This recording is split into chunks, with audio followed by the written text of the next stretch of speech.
Hello everybody, welcome to another episode of the Football Kaki. I'm your host Elliot and I'm joined by my fellow Kaki bro, Paul. Paul, how you doing, bro? I'm doing good, bro. How are you? I'm alright. I'm a bit, Zoned out. tired, zoned out. But Yep. I mean, like, let's look at it, right? Because I know, right, bro, I don't know what you're doing, right? The new Halo campaign came out today. Oh, wow. Like I said, bro, my Xbox has not been touched since early 2025, I think. That's been a while. But I did on it like a few months ago just to make sure it works, and then it's fine, you know? I think you need to turn it back on soon, bro, because sooner or later, right? I know for a fact, you give it 3 months, it's going to turn on again. Yeah. And then, okay, just I think like, funny you should say this, right? I think like 2 weeks or 3 weeks ago, right, they released like the Black Ops 1 and Black Ops 2 remastered.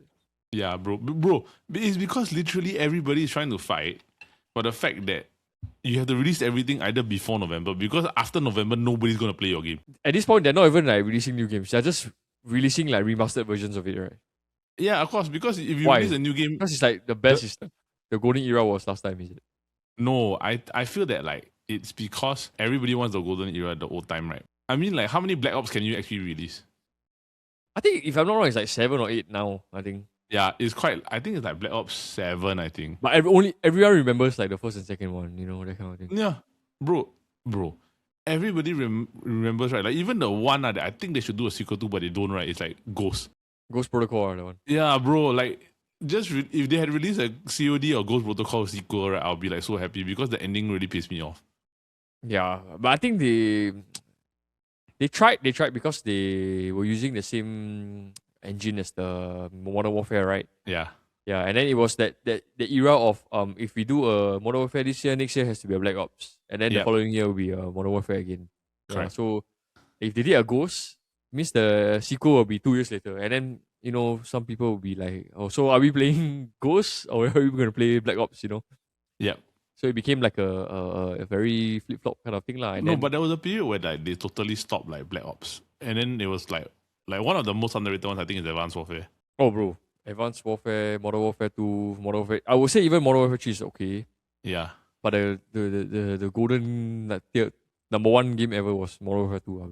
Yeah, bro. You can't be you can't be MW2. But like Halo's already revolving, right? But I think like, because you know everybody's trying to do a cash grab now, right? Because I can guarantee you, right, come November onwards, right, there is no freaking way. Especially people will play other games, right? Yeah. No, bro. If it is as big as people say it is, right, and if the map is as crazy as people say it is, right, there's no way the whole world is not gonna play GTA 6 for like the next like couple of months. Yeah. Or the 1 year. Essentially, what happens to like EAFC and bro, I mean, okay, I can safely say like maybe in our friend group of like 5 or 6 of us, yeah, I would say essentially like more than like 3/4 stop playing already. Right? Or what? It's like maybe EAFC. like EAFC, maybe only you and MIDFIELD maybe. No, bro. I don't even play FVT. I just play career mode. Yeah, I see that you at least bought the game, right? And then play career mode, yeah. No, because like honestly, I find that, right, like if you just want to chill, right, playing career mode, right, just turns off your fine. brain. Yeah, it's fine. Like there's nothing competitive, right? It's like the type of thing where you see man, you play like crap, you go on and play this is how many you go on and play career mode like this is how many you should play, this carry on playing. like you get what I mean. I get right? what you mean. I get what you mean. So it's like if you were to do that, I think that would be fine. But I think the biggest issue is because of the fact that everybody's just trying to like get money, right? Yeah, cash grab, right? Because I can guarantee you, right? You imagine, right? You have an online world that is going to be on standby for you after you finish the main story. And you can play with all your friends. Yes, and it's not going to change. And it's going to get bigger and bigger and bigger. So it's like, what can you do? You cannot do anything. The only reason why they were all okay for the past few years is because the GTA Online hype died down because you knew that GTA 6 was coming. Yeah. So, okay, bro, that's like, you know how GTA 5 came out in 2013, right? Mm. Can you imagine just for 2013 until now, it's 13 years. If they really make this game bigger and way better than GTA 5, right? I can safely say, bro, we can be even playing this game until like we are 50, Yeah. Essentially, yeah. If they don't make the next one, bro, in like the same time frame. I won't be surprised, right, if they milk this and this may be the last like GTA story campaign ever. Like their last golden goose lah. Yeah, the last Golden Goose, right? This is the last GTA story campaign ever, right? And then I won't be surprised if, let's say, your kids are the one playing this game. But I'm excited, lah, bro. 5 more months, right? Yep, I'm also quite excited. But speaking of which, right, let's just move on to the main story of the main episode of today, right? Because after covering the World Cup for like the past 1 month, yes, and you've seen us on the screen like at least almost on average like twice every 7 days, twice every 7 days on average, right? We are back to talk about the EPL and we are back to talk about the transfers because as much as we have loved talking about the World Cup, right, we have to talk about one of the biggest issues in plaguing the transfer market right now is the inflated prices of midfielders and the inflated pricing that has been going on for the while, right? All because Spurs decided to overpay for 2 midfielders. And Man City, yeah. Yes, and Man City. So, forgive me. Actually, don't forgive me, lah. Like, I think generally everybody knows that they overpaid for a lot of midfielders, lah. So, bro, shall we get into it?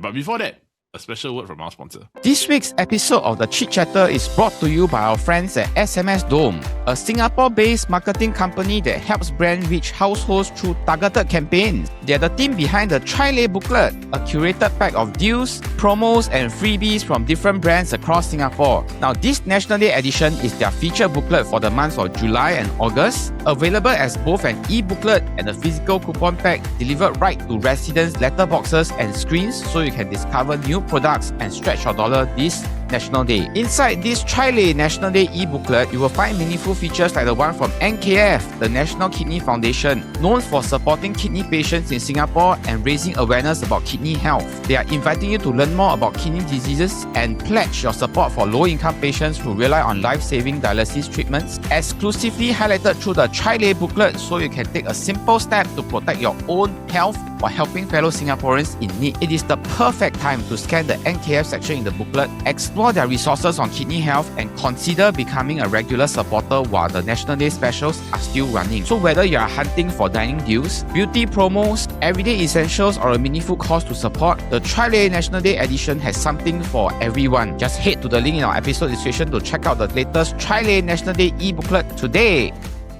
Let's just talk about what we need to talk about, right? Because never in my years would I ever thought that 3 or 4 midfield transfers will cost more than 100 million. And it's between Premier League clubs. It's not even like overseas, like coming into Premier League. It's between Premier League clubs, right? Because I think let's just talk about this, right? Matheus Fernandes, Elliot Anderson, and Sandro Tonali, right, have all transferred clubs, right, within the Premier League for fees that are over 100 million. Correct? That's crazy. Yeah. Okay, so what are the fees, bro? Like, what's the confirm fee numbers? I know Matheus Fernandes is 100, right? Start with Elliot Anderson. It was like 116 million pounds, which like completely obliterated like the most expensive British transfer ever. Yep. Then I think Sandro Tonali to Tottenham for 100 million. Yep. Which is like bonkers. Okay. Yep. But I'm pretty sure it's because of the Elliot Anderson transfer lah. Yep. And then lastly will be the Matheus Fernandes transfer for about 85 million pounds. Okay, so to the same correction, right? So it's 2 out of 3 that are over 100 million. And then yes, two out of 3 that hit the 100 million mark. Yeah. Okay, so 2 out of 3 are 100 million mark, right? And 85 million for a midfielder that got relegated twice in the past 2 years. Yep. So my question and what I think, right, is that let's just point it out blank, right? Let's just start with Spurs. Is this 185 million revolutionary enough for them to go from where they were last year to go up, right? Or is this totally inflated? I think within this current market, right? I think they bought Tonali for 100 million was I would say is understandable. Okay. Given that before that already Elliot Anderson moved for 116 million. So you would somewhat expect like the market rate for Premier League midfielders to be this kind of range lah. But I think they got scammed for the Mateus Fernandes deal, 85 million. Yep. We all knew West Ham was a sinking ship. They already went down, and then they needed to balance the books by raising at least 100 million to make up for the losses lah, because of their relegation. So I think there were a lot of rumors that United wanted to get him, but they were only willing to pay like 60 million. Yep. So naturally, that's what I heard also. As a club, you wouldn't care who you're selling to as long as you sell to the party that's willing to pay the most lah. Yep. So I think West Ham did a very good deal. Not many relegated clubs I can say can sell players for at least like 85 million lah. So I think kudos to them. But you just gotta look at the amount, and I think it's quite staggering, bro. Like okay, like I just want to say this one thing.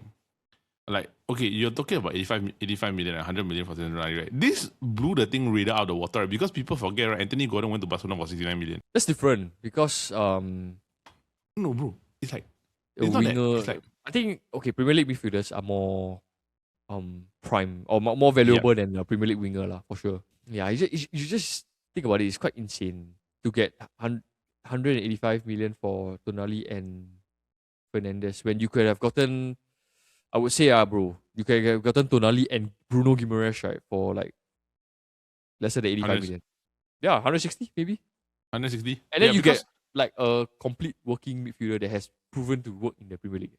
Correct. Because the thing is that right now, right, the latest rumor, right, before you jump back into this transfer thing, right, is that Bruno Guimaraes is probably going to Arsenal, right? And the expected fee is about 75 to 80 million, which is what Arsenal willing to pay. But I think Newcastle wants about close to 90 to 100 million. Yeah. If you're looking about that, right, like you're talking about midfielders that are getting prices that used to be like Ronaldo fee. Like you're paying a premium price, right? A price that used to be premium, right, for like Ronaldo or like, Bale. Yeah. Like Pogba also, right? Yeah, or Pogba, that type of thing, right? Even Neymar also. But then now, right, you're talking just about like midfielders, eh? Yeah, like, and then if you look about it, right, like Tonali, he came to Newcastle from AC Milan for like 60 million. Yeah. So like they had a few good years with him, and then they still sell him for a profit. Of 40 million, right? Yeah, not many people who buy a big marquee signing, and then after using him for like 4 or 5 years, and then you still sell above what you bought him, you know. Yep. Which is like good. It's all just smart business from Newcastle lah.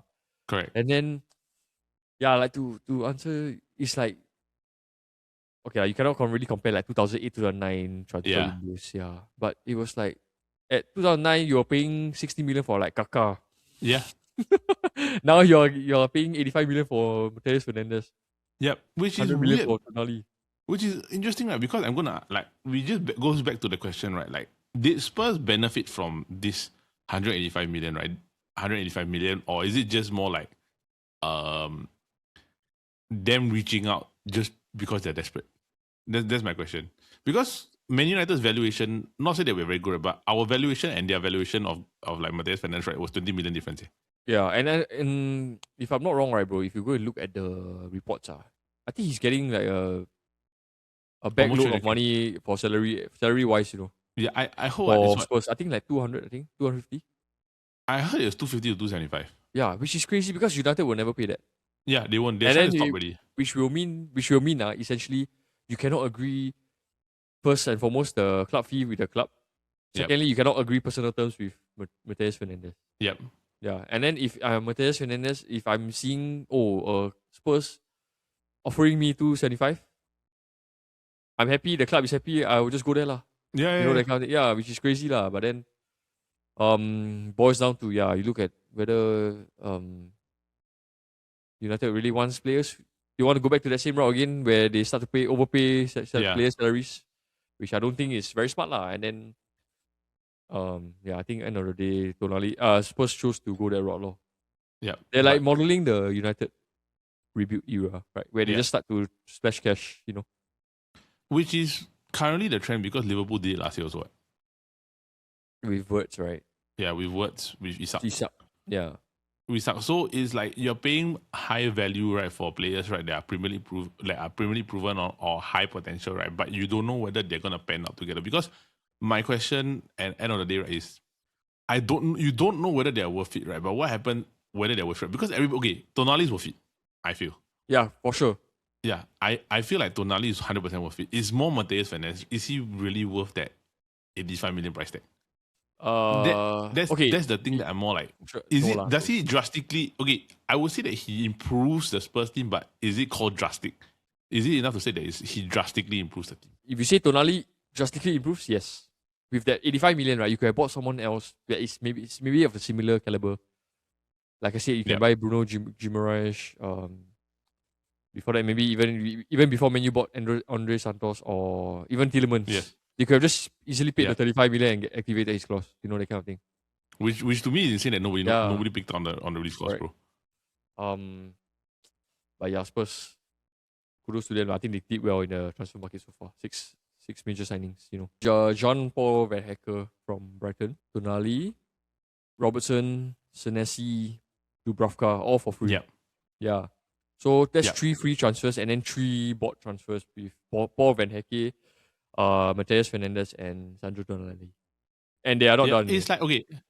Yeah, it's like, okay, they drastically improve, right? But the thing is that, like I said, is you get a past his prime Andy Robertson. A Mateus Fernandes that you're paying 85 million in hopes that he lives up to his maximum potential that other clubs saw in him, right? But just that you're paying a premium for a very high risk potential. Yep. Tonali will drastically change the midfield, correct. But end of the day, right? Is it gonna be a situation where Spurs will be Spurs? You don't want it to be a case where too many people come in and then you change the balance in the team so fast because they haven't proven that they can play together, right? Yep. Yeah, it could be the same case where they sold Bale and then the following season they didn't really play very well because like they bought like 7 players that cannot really play together. Yeah, so the only good thing and like assurance that they can give Spurs fans is like all these 6 players, right, are like from Premier League. Yep. Yeah, which is quite crazy, It's just a matter of whether they can gel together or not. Yeah, correct. I think let's just keep an eye on this, right? Because this is going to be interesting because technically you're talking about Spurs doing a total revamp, because their performances in the past year, right? Like even last year, right? If West Ham hadn't like done stupid things towards MSN, they probably would have gotten relegated. And yeah, correct. And then they will be the ones selling the players. Correct. Which is funny, right? Because you're paying 85 million, right, for a team that you're fighting in relegation battle with for Mateus Fernandes. Yeah, and then imagine if you're West Ham, right? If let's say you didn't get relegated, will Mateus Fernandes even leave? That's right. Yeah, and then I don't think there's a chance maybe you get him for the same price, 85 million. Correct. So I mean, let's just see where this goes, because it's going to be very interesting, right? But I think let's just talk about Man City, right? Because Elliot Anderson, right, for 115 million. Was it 115? Yep, 116 million. 116 million pounds for a midfielder, right, who has played at Nottingham Forest, right, who is very, very good, right? But my question will be, is he worth 116 million to you? To me, no lah. It's insane lah. Like you don't see that, right? If okay, let's just example, right? It's like if you put Tonali and Elliot Anderson side by side, right? The one of the two that's worth 100 million, you'll probably say is Tonali. Yeah, for sure. I mean, like the fact that like a few seasons ago we were saying, Declan Rice 105 million is quite insane, that kind of thing. And then now he's completely just smashes the record at 116 million. For a player that is good, no doubt, but nowhere near. He has done nothing so far to prove to us that he is worth this amount. I mean, there's some value that we added from the the World Cup, the recent World Cup where he's played very well with Rice and Hula. Yeah, it's just that for 160 million, is there a reason why they negotiated until that price? I don't really know. I'm not an expert in transfers, but yeah, the person who did it probably secured a very good deal for us. You think about it. Like if we were talking about Declan Rice, right? 105 million for Declan Rice, right, was based off the fact that West Ham won a Conference League. So as much as we don't want to say like, it's a small trophy, right? It's technically still a European continental trophy, right? And Declan Rice was the captain of that particular West Ham team. So, or one of the captains lah. But end of the day, right? Like, okay, you pay 105 million. Even we still had doubts, right? But Declan Rice proved it time and again with his performance against like Real Madrid.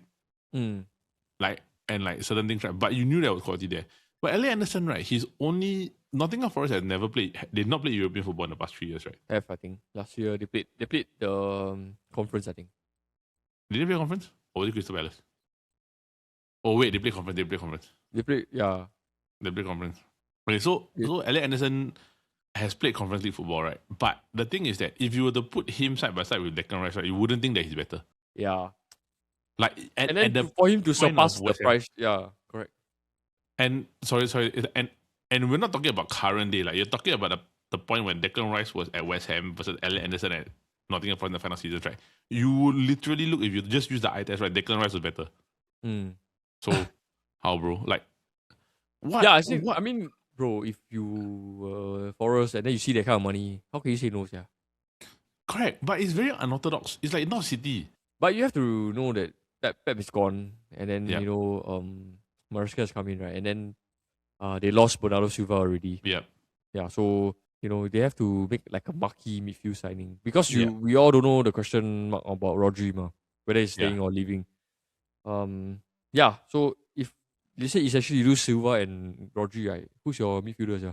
So I'm guessing they're banking on Elliot Anderson to be the core in this City team now moving forward.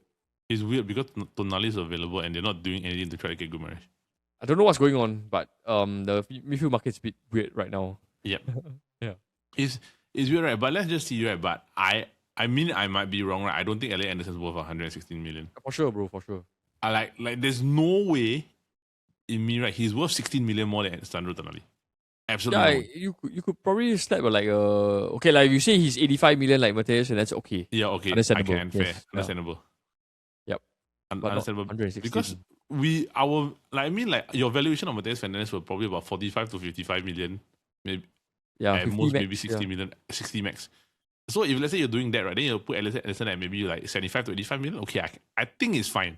But not 116 million, bro. Yeah, not the most expensive British transfer ever.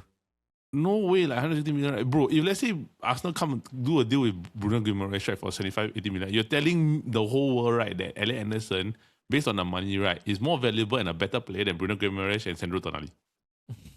Are you sure? Yeah, are you sure? Yeah. Maybe there's an English text there, bro. Maybe, bro, but it still doesn't matter. It's still within the country. So 160 million. Let's just see where this goes, lah. But because when we're gonna walk one bit around, we're gonna come back to our club, right? I mean, I had to close this off, right? So this week's episode of the Chit Chatter Podcast is brought to you by our friends at Eaglewings Cinematics, offering one of the most premium cinema experiences you can find right here in Singapore. Located at KAP Mall, Eaglewings isn't your typical cinema chain. It's a boutique cinema experience that blends comfort, style, and community with 5 uniquely themed halls. Every visit feels fresh and memorable, whether you're planning a date night, a family outing, or a special celebration. Eaglewings is about more than just movies. They take cinema dining to the next level with a wide variety of dishes from their award-winning Eaglewings Loft menu. From lobster risotto and wagyu burgers to pizza, pasta, you can enjoy restaurant-quality food delivered straight to your seat while you watch your movie. If you're looking for an even more premium experience, selected ticket classes also give you access to their exclusive lounge, where you can enjoy complimentary coffee, tea or soft drinks, and even relax in a massage chair before your movie begins. And what truly sets Eaglewing apart is that they offer much more than just the latest blockbuster. They also host private screenings for special occasions, including birthday parties, corporate events, and even unforgettable wedding proposals. So don't forget to download the Eaglewings app, where you'll unlock a range of exclusive perks and reward, not only for your cinema visits but also at participating outlets throughout KAP Mall. Head down to Eaglewings Cinematics at KAP Mall or visit their website to book your tickets today. Once again, a huge thank you to Eaglewings Cinematics for sponsoring this week's episode of the Chit Chatter Podcast. To be frank, I think people are kind of ridiculing this, right? Because we were in talks for Elliot Anderson, we were in talks for Mateus Fernandes, we were in talks for Sandro Tonali. Yeah. All of them went to different clubs. Yep. Yeah, much higher price, right? That Man United were not like willing to pay, which is kind of a shock, because in any other year, right, probably you have seen Man United pay 125 million for Elliot Anderson. Like on the last day of the transfer window. Yeah, that probably would have happened. In comparison to the rest, right, which is kind of weird, we haven't overpaid for anybody, right? Yeah. And for Andre Santos, right, like his value, we got him at 50 million. And then we've also got Yuri Telemans, right, who is 29 years old, right? But at a fee of about what, 35 million, right? His clause, buyout clause. Yeah, buyout clause, right? So the thing is very weird to me, right? How is Man United making smart decisions, right, in comparison to other clubs? I don't understand.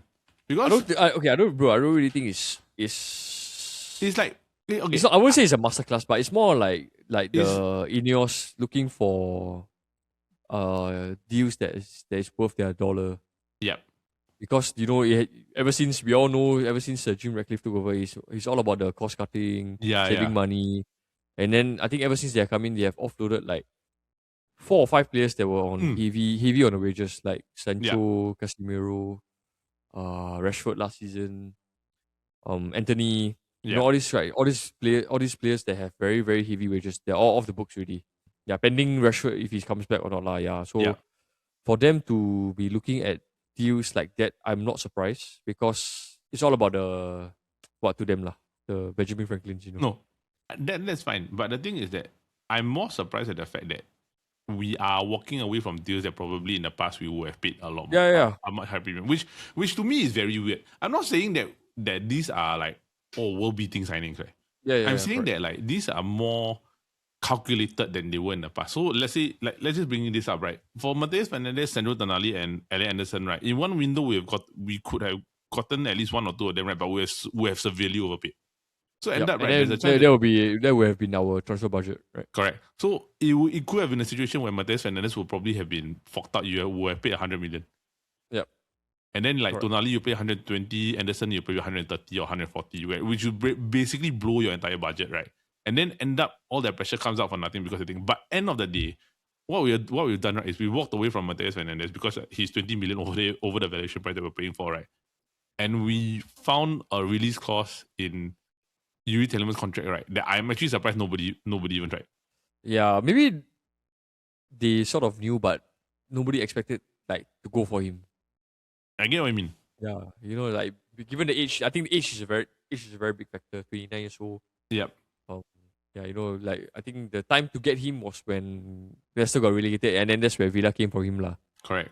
Yeah, so I think that would have been the prime time to really get Yuri Tielemans. But I don't think this is I mean it's a good thing because United are not really looking for like a midfielder to groom to the future. You know, they sort of like need one seasoned midfielder to be placed in there right now. That kind, you know. Yeah. Which I think Tielemans suit the bill quite fittingly lah. You know. Yep. EPL experience, and then yeah, you know, the more you give him the ball, you know, he knows what to do with it. It's like he's not a direct replacement for Casemiro, right? But he's a midfielder that can basically do what Casemiro did for points, which is basically that he can spray the ball around. Like he can take the shots from long range, he can push the ball, he can maneuver it, right? And the thing is that the common thread signing that I feel for this particular two United signings in Santos and Tielemans, right, is literally because, right, statistically, right, they are one of the highest passes of the ball into key areas in terms of percentages. So means that they are almost as high as Bruno. It's like in terms of forward passes, right? So it means that basically we are evolving into a team that's a bit going to be like old school, a bit more direct really. Yep. And like we're not drinking the ball. Which if let's say you're just talking about things that are going on, right, it's kind of true, right? Because I saw one comment, right? They say that Spurs are looking to rebuild, Man United need bodies. Which is basically maybe that's the reason why we are going for different things. Right? Plus, also the simple fact, right, is that they are not overpaying the salary of these guys. Also, yeah, it's quite reasonable. I think the Andre Santos one is quite jaw-dropping, right? Like how much? How much was it? 50k, bro. I think, or 70k only. Like it's not a lot, right? It's not even 100k. I remember. Yeah, it's not even that. Yeah, which is quite insane to think about it, you know. Yeah, but they are saving like money, lah. You know, yeah. No, but they're saving money, right? But the thing is that since when? Okay, Man United, right? Tielemans is 200k. That's what we're hearing. Okay. But the thing is that for you're not, but it's still not like 350k, 300k, 325k. It's still significantly lower. And the fact that like you're getting like players like Andre Santos, right? Like on the old school method where it's like your first contract with the club, right, is until you prove it, right, you're gonna start this base amount and then you're gonna go up and you're gonna go up. Which is basically reverting back to the older model of how things were. But question, right, bro, is this enough or not for us? No lah, for sure no. You just look at the outgoings that went out already, which is Casemiro. So we net 2 midfielders but lost 1, right? Yeah. Then Ducati is actually out for the entire season, so we're down 2 already. Yep. Yeah. And then Mason Mount is a glass cannon. It's a glass box. Yeah, it's a glass box. So it's actually down another 1. Yeah. So net in the midfield, right, we are like, it's actually still net 1 down, you know. Yeah. Yeah, and I mean a lot of like Man U fans don't really rate Ducati and Mason Mount lah, but we can't just be rotating Tielemans, Santos, Bruno and Mainu all this whole season, right? You know, that kind of thing. I do feel we need one more. We need one more pair of legs in midfield. And then after that, we can start to look at other places where we need to show up, which is quite alarming for me because I think season starts soon, but we are still in a way... Okay, we're not that bad, but it can be done faster. I get what you mean, because now I think the biggest one that we're talking about, right, is basically the Manu Kone to Man United, right? There are rumors, right, that Man United are trying to do a swap deal for Marcus Rashford with Manu Kone, right? But I will drive him there, bro. Yeah, but the problem is, once again, right, his salary lah. Yeah, so okay, don't even get me started on Marcus Rashford. Okay, I think honestly, if I'm saying if Villa didn't want him, if you essentially won the La Liga for Barcelona, right, and they still don't want you, right, bro, it says a lot there, right? And it's not about salary or anything, because he was willing to take a pay cut at Barcelona. Yeah. But they still went out their way to go and pay 60 million for Anthony Gordon. Right. Yeah, so if there's a common denominator, right, among all clubs, right, it's Marcus Rashford lah. Yeah. What are they seeing that? Okay, many fans know what we see. We know what his bad habits are. We know what he is. Yeah, we know what he is. He truly is, right? Yeah. So yeah, I just don't want a case whereby Carrick is like the next Ole, where he just takes him back, and then he's a yes man. Yeah. Yeah, I would say like Amorim did quite a fair bit to get him out lah, that kind of thing. But the fact that nobody wants him. Yeah, the fact that nobody wants him. We're trying to use him for swap deals like that. And then I think there's a few that he has, like, in a way also made statements like, say he don't want to play for like Turkish clubs, Saudi Arabia. He wants like top clubs in Europe. But the thing is that nobody wants him already. And like, yeah, then he was like, if nobody wants me, then I'm staying. You're not staying because you think you're staying because you got have this salary and you got nowhere else to go. Yeah. And let me, like, since we're on the topic of this, right, let me just say something like real quick. Because, like, previously who got sacked? Solskjaer got sacked. Yeah. And then Rangnick took over, remember? Yeah. And then he was saying like, Rashford can leave if he wants to, because he has not seen enough to be a pressing team lah. And then let me just say, Rashford is like super lucky that this Rangnick got sacked. And then Ten Hag came in. Yeah. And then he had that 6 months, 4 months purple patch, right? The 3 month purple patch. And then they immediately gave him a 5-year contract with a insane salary. Immediately, yeah, like 5-year contract. And then we fast forward to Amorim, where he tried to get Amorim successfully did kick him out. Yep.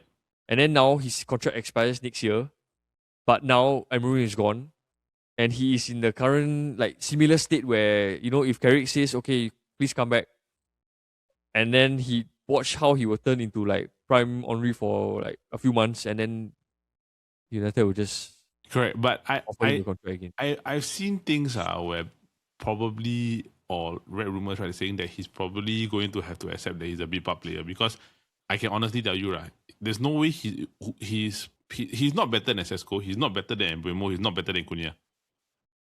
But bro, the issue is, if he stays, right, he's getting the 350k because United is in the UCL. Yeah, correct. So, which is ridiculous, right? And it's damn stupid. so end of the day, either way, right, like, he's not going to be able to play. Like, you can't. So why can't United be more smart about it and like just Because I think the problem the other clubs don't want him, right? The problem is not that we're not trying to be smart about it. The problem is that nobody wants him. I think that's the biggest issue. It's like kind of like the Jadon Sancho situation. You loan him out until his contract expires. You loan him out until his contract expires, or you have to like get him off your books, right? Just to find a way, right? Because there is no currently, right, at 28 years old, right, for a guy that is causing so much discipline problems, right, nobody wants him. 29, bro. He's 29 this year, but you're talking about that 29, Like, clubs, United were willing 35 million for a 29-year-old, right? But I don't think they want to keep, like, nobody's willing to pay for Marcus Rashford. Yeah, and then Barca, they bought Eddie Yemi also, Yeah. So essentially they bought Gordon and Eddie Yemi. Yep. But they had Rashford under for like 1 year. And then they saw, I think Deco saw something in him that they didn't really like that kind of thing, Yeah. Like, which is the tendency to to sleep off in games, lose focus, become lazy. Yeah. You know, which is all patterns of his play lah. You know, yes, there can be like 1 or 2 moments in 90 minutes where he can dribble and then score like a free kick. Yeah, but for the rest of the 85 minutes, you're not getting the assurance that, you know, I can get this out of him every week. Correct. And it's like, if you were to even just look at United, right, like he's not going to work harder than Dogu Ahmad. Yeah, and then like what is the excuse now that United fans will say that let's take him back when he's 29? And then you like, and my only question is, how many more chances does this guy need? Yeah. Bro, at 29, right, Ronaldo has, or like, okay, let's not even say Ronaldo, like Rooney. How many Premier League titles he won already? How many Golden Boot he won at 29? Yeah. You know, this guy never earn anything. Yeah, and he's getting the, wow. We invested in him, right, and then we expected him to be like the next Wayne Rooney. It's not even like half the player Rooney is, you know. Yeah, it's true. But I tell you what, right, bro. The more we talk about this, right, the more we are going to think, because every time we talk about Marcus Rashford, it just goes down a deep hole, right? So, bro, I honestly say, right, when Emery was here, I honestly thought he was gone for good. Yeah, then end up, but then because of this. Look, why do the Glazers think that it's a good idea, you know, to bring him back? Because we can't get rid of him. Why? Because he's what, Manchester born and bred? No, it's because literally, right, nobody wants to pick him up. That's the reason, bro. Like, it's not because he's Manchester, but it's because his value is so little, right, that nobody wants him, right, and his salary. But he's on like, for some reason, he's on like the, like what, Ronaldo kind of salary, right? Which is insane. Like, it's like basically, right, like everybody's telling him, right, that they're not willing to pay his salary. Let alone a transfer fee, right? Yeah, and I think, right, like honestly, a lot of clubs will value his salary at maybe 150 to 160. That's it. Yep. Not 325 to 350k. Yeah, and then we were just saying, right, bro, if like his salary alone, right, can pay for Menu, Santos, and Tielemans. Yeah, exactly. And they just offloaded like Casemiro, you know. And then now they have another headache to deal with.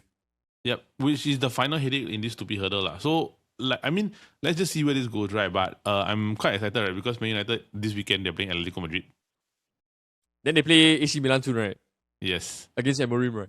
Yeah, so let's just see where this goes, right? Because Man United is back, right? Our first game of the season is against Hull City. Hull City, yeah. Hull City on the 22nd of August. So, let's see where this goes, right, bro? Okay, so with that, you got anything else to add? Yeah, I think I mentioned to you I have a surprise, but maybe if you want to keep it for the next one, I think it's okay. You want to do it next year or you want to do it today? I think I can do it. It doesn't really affect him, I think. It's more like it's like you and I kind of thing. Never mind, we do it next year. Yeah, okay, sure. Let's just do it. Yeah, I don't think it's really a big surprise for you all. It's more for like me, you know. Like what? You'll find out. It's football related. It's football related. Okay. So we do it when next year, when the whole gang is here, right? But Man United's first game is on the 22nd of August against Hull City at 7:30 p.m. Singapore time. So with that, have a great week ahead. We just want to say thank you, and we hope they continue to watch our other shows on the Chit Chatter Podcast Network, which are the Copy Bros. Every Monday we have some fun interviews lined up for you. And if you do like the news with the Loud Tales podcast, every Friday we come together and talk about news and current events around the world and in Singapore. So with that, have a great week ahead. See you soon.